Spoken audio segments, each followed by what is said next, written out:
सोलुखुम्बु जिल्लाको उत्तरी भेगमा नेपालीहरूको स्वाभिमान र गौरवका रूपमा उभिएको छ विश्वकै सर्वोच्च शिखर सगरमाथा। सगरमाथालाई बोकेर बसेका महम लङ्गुर लगायतका अनेकन हिम श्रृङ्खला, तिनका काखबाट बग्ने हिम नदीहरू, नदीनाला र कुण्ड पोखरीहरू, आकर्षक खर्कहरू र मनोरम प्राकृतिक छटाले सोलुखुम्बुलाई पृथ्वीकै स्वर्गका रूपमा स्थापित गरेको छ। तर यी प्राकृतिक सम्पदाका कारण मात्र सोलुखुम्बु विश्व प्रसिद्ध भएको भने होइन। यसलाई विश्वकै चर्चित पर्यटक स्थलका रूपमा स्थापित गराउनमा पुरातात्विक र धार्मिक महत्त्वका अनेकन गुम्बाहरू, यहाँका मेहनती र साहसी मानिसहरू, उनीहरूको अनुपम संस्कृति र परम्परा अनि पाहुनाप्रति उनीहरूको अतुलनीय आदर भावको पनि उत्तिकै योगदान छ। त्यसैले त यो स्वर्गमा एकपटक आएका पर्यटकहरू जीवनभर यसको मोहमा बाँधिएका हुन्छन्। विविध भौगोलिक परिस्थिति सोलुखुम्बु जिल्लाको अर्को विशेषता हो। यो जिल्लामा विश्वकै सबैभन्दा अग्लो अर्थात् 8,848 मिटर उच्च सगरमाथाको चुचुरा मात्रै होइन, समुद्र सतहभन्दा जम्मा 600 मिटरको उचाइमा पर्ने ट्विनटार जस्ता स्थानहरू पनि छन्। उचाइको विविधताले सोलुखुम्बुलाई जातीय, भाषिक, सांस्कृतिक र प्राकृतिक विविधताको धनी पनि बनाएको छ र यही विविधताका कारण पर्यटकहरूको आकर्षणको केन्द्र बनेको छ सोलुखुम्बु। जति घुम्यो त्यति घुमो घुमो लाग्ने रोमाञ्चक र आकर्षक।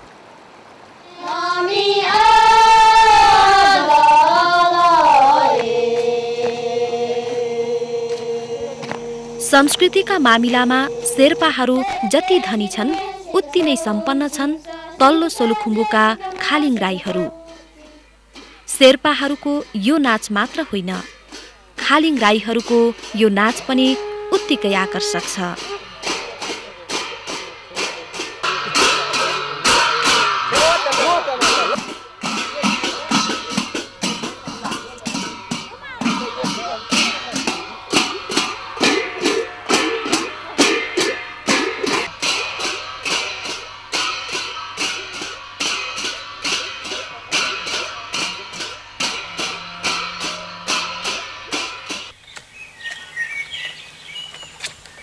माथि सेता हिमाल अनि त्यसपछि लटरम्म लाली गुराँस फुलले रातै भएका डाँडा काँडा।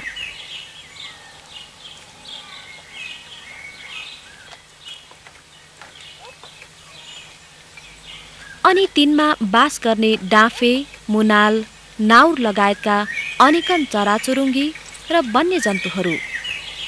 वनस्पति र वन्यजन्तुका हिसाबले पनि निकै सम्पन्न छ सोलुखुम्बु।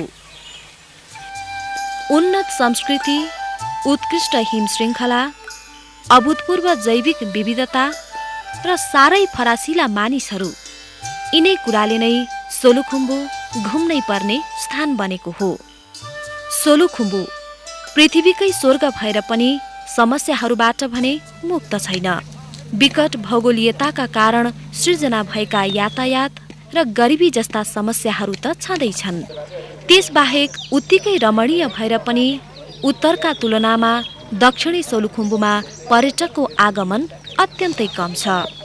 उच्च हिमाल र खुम्बु क्षेत्रको पदयात्राको आनन्द लिन चाहने स्वदेशी तथा विदेशी पर्यटकहरू विमानबाट सोझै उत्तरी भेगमा लाग्छन् र फर्कन्छन्। उनीहरूले दक्षिणी सोलुखुम्बुको अलौकिक सौन्दर्यताको आनन्द नलिदिँदा यहाँको सामाजिक र आर्थिक विकास नभएको मात्र होइन, यहाँका उत्कृष्ट पर्यटकीय स्थलहरूले फक्रने मौका पाएको छैन। यसले गर्दा उत्तरका तुलनामा भौतिक विकासका दृष्टिले दक्षिणी सोलुखुम्बु पछाडि परेको छ। अनि पर्याप्त सम्भावना भएर पनि यहाँका मानिस कठिन जीवन बिताउन बाध्य छन्।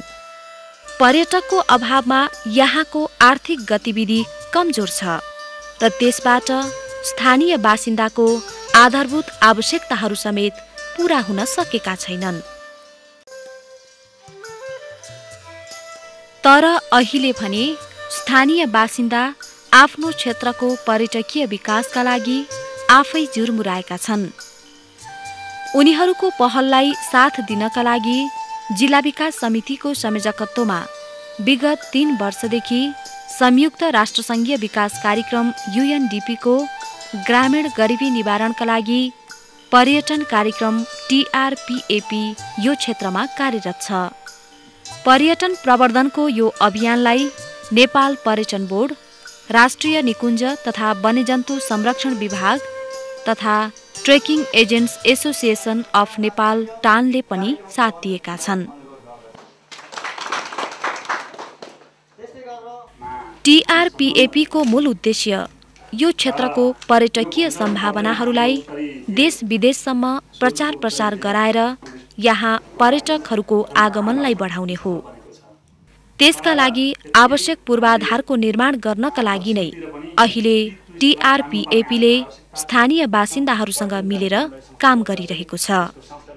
यस क्रममा नेपालका झण्डै 95% हिमालको सहजै अवलोकन गर्न सकिने 4065 मिटर अग्लो पिके डाँडा र अर्को आकर्षक पर्यटक स्थल दुधकुण्ड जाने पदयात्रा मार्गको विकास र प्रवर्धनको काम TRPAP र स्थानीय बासिन्दाको सक्रियतामा पूरा भइसकेको छ। यी मार्गको विकासका क्रममा ती मार्गमा बाटो सुधार र पुल पुलेसाका निर्माणका काम मात्र भएका छैनन्। पर्यटकहरूको सुविधाको लागि खानेपानी, शौचालय निर्माण, फोहोर व्यवस्थापन,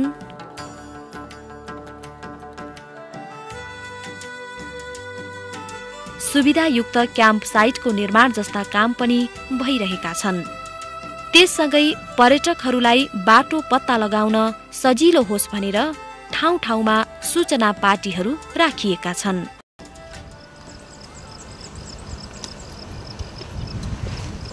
पर्यटकका लागि बाटाघाटा राम्रा भएर मात्र पुग्दैन। आधुनिक वासस्थान, स्वच्छ र सफा खानाको अभाव भएमा उनीहरूलाई असुविधा हुन्छ। त्यसैले पनि TRPAP ले स्थानीय बासीहरूलाई लज तथा रेस्टुरेन्टको आधुनिक व्यवस्थापन र पथ प्रदर्शकको तालिम समेत उपलब्ध गराइसकेको छ। तालिम नहुँदा हामीले गाह्रो पनि हुँदो रहेछ। कसरी लज चलाउने हो, कसरी अब बाहिरी पर्यटक र आन्तरिक पर्यटकहरू कसरी आदर गर्ने हो, कसरी गर्ने हो, अब रुमहरू कसरी जे जति गर्ने हो, बियरहरू कसरी मिलाउने हो, खानाहरूको आइटम थाहा हुँदैन है। तालिम लिएपछि अलिक सजिलो हुँदो रहेछ। तालिम लिएपछि मैले लज खोलेको 1 वर्ष 15 महिना जस्तो भयो। हाल अहिले नै त्यति धेरै फाइदा कमाउन नसके पनि फाइदा पनि भएको छ भनौँ। समूहगत रूपमा तालिम दिइसकिएपछि वास्तवमै यो क्षेत्रका होटल, लज र रेस्टुरेन्टमा आधुनिक व्यवस्थापन देखिएको छ।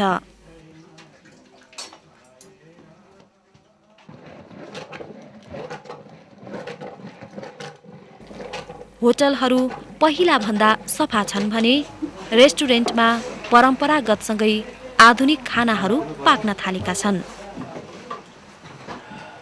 तालिम दिनुभन्दा अगाडि अब अलिक केही मात्रामा अलिक गाह्रै थियो।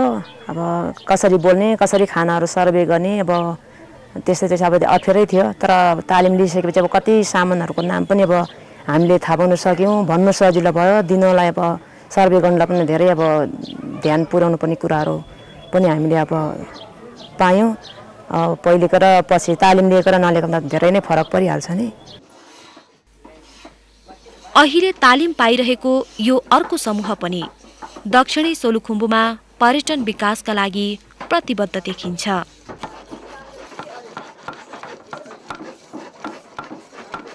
यो ट्रेनिङ वैशाख 12 गतेदेखि सुरु भएको हो र अहिले 1 महिनाभन्दा अलिक बढी नै बितिसक्यो र हामीले चाहिँ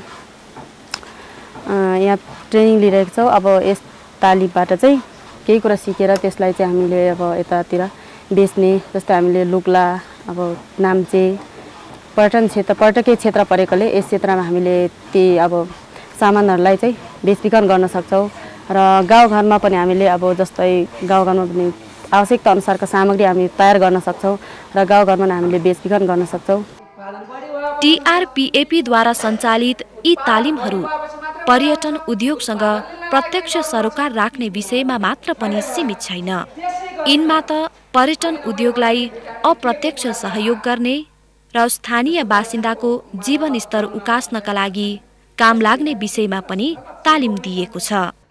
यस क्रममा स्थानीय बासिन्दालाई फलफुल उत्पादन, कुखुरा पालन, मौरी पालन, हस्तकला उत्पादन जस्ता अनेकन तालिमहरू दिइएको छ। त्यसबाहेक त्यस्ता व्यवसाय सञ्चालनका लागि ऋणको व्यवस्था समेत गरिएको छ।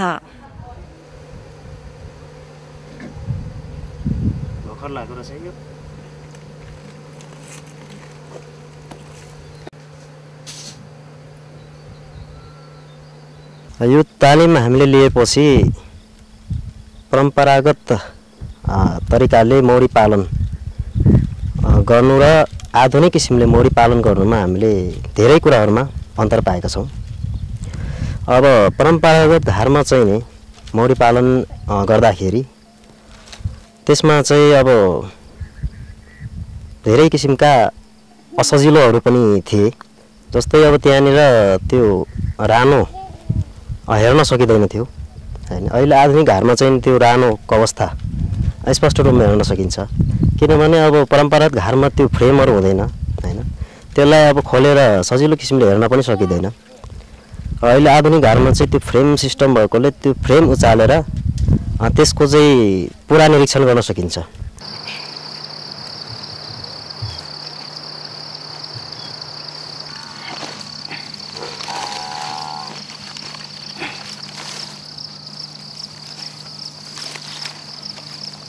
ताजा तरकारी को ट्रेनिङ हामीलाई दिएको थियो। त्यो ट्रेनिङमा चाहिँ हामीलाई जुन प्याज, लसुन, गोलभेरा अनि हरेक ताजा तरकारी सम्बन्धी हामीलाई शिक्षा दिएको थियो। अनि त्यो शिक्षाद्वारा हामीले धेरै नै हामीलाई ज्ञानहरू पायौँ र त्यो शिक्षाद्वारा नै हामीले जुन यो प्याज खेती कति दूरीमा रोप्ने अनि कसरी उत्पादन गर्ने अनि प्याजको बिउ कसरी उत्पादन गर्ने ती कुराहरू हामीलाई ग्रामीण गरिबी निवारण कार्यक्रमले त्यो ट्रेनिङहरू हामीलाई दियो। त्यसबाट हामीलाई धेरै नै फाइदा भइरहेको छ।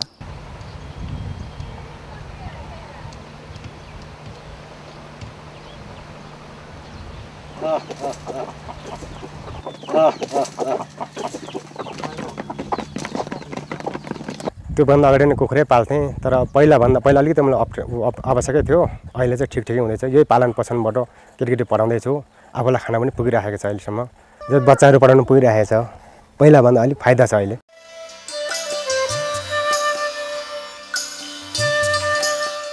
भौगोलिक मात्र होइन, सांस्कृतिक र धार्मिक रूपमा पनि अत्यन्तै धनी यो क्षेत्रको सम्पदाहरूको संरक्षणका लागि पनि थुप्रै कामहरू भएका छन्।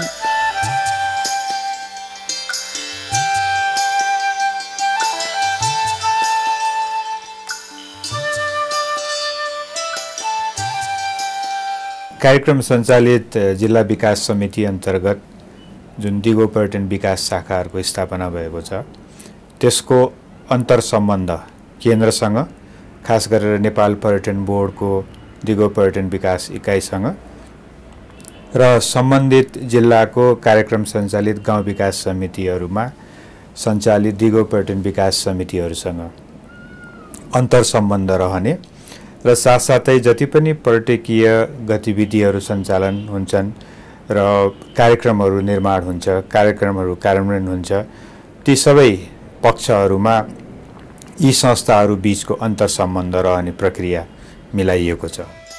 पूर्वाधार र दक्ष जनशक्ति तयार भए पनि राम्रो प्रचार प्रसारको अभावमा कुनै पनि क्षेत्रमा पर्यटक आउँदैनन्। यही कुरालाई ध्यान दिएर नै यस क्षेत्रको पर्यटकीय सम्भावनाहरूलाई देश विदेशसम्म प्रचार प्रसार गराउने अभिप्रायले परिचय पुस्तिका, पदयात्रा नक्सा, पोस्टर, पोस्टकार्ड, वृत्तचित्रहरू जस्ता प्रवर्धनात्मक सामग्रीहरू पनि निर्माण भएका छन्।